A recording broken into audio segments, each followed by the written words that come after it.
విజయవాడలోని హోటల్లో food processing అవకాశాల అంశంపై అలాగే సిసిఐ సంయుక్త ఆధ్వర్యంలో నిర్వహించిన సెమినార్లో మంత్రి పార్థసారథి పాల్గొన్నారు.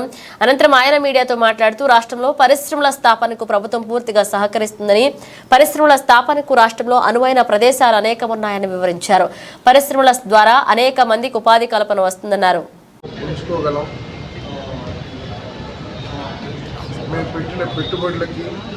మేము చేసే వ్యాపారాలకి ఒక భరోసా కనిపిస్తుంది అనే భావనతో ఈరోజు రాష్ట్రంలో అన్ని వర్గాల వారు కూడా సంతోషంగా ఉన్నారు. దానికి కారణం ఎంతో దూరదృష్టి, ఎంతో అనుభవం. ఈ రాష్ట్రాన్ని దేశంలోనే నెంబర్ 1గా చేయాలనే తాపత్రయం కలిగిన వ్యక్తి గౌరవ ముఖ్యమంత్రి చంద్రబాబు నాయుడు గారి నాయకత్వంలో ప్రభుత్వం ఏర్పడటం కారణమని చెప్పేసి చంద్రబాబు నాయుడు గారు, పవన్ కళ్యాణ్ గారు, లోకేష్ బాబు గారు, అదేవిధంగా కేంద్రంలో ఉన్న మోడీ గారు, వీరి డైరెక్షన్లో ఆంధ్రప్రదేశ్కి మంచి భవిష్యత్తు ఉంటుంది.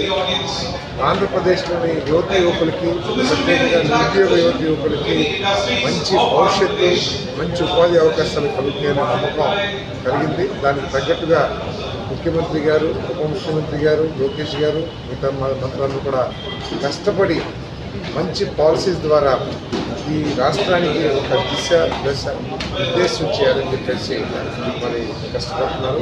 తప్పకుండా అందరికీ జరగాలని చెప్పేసి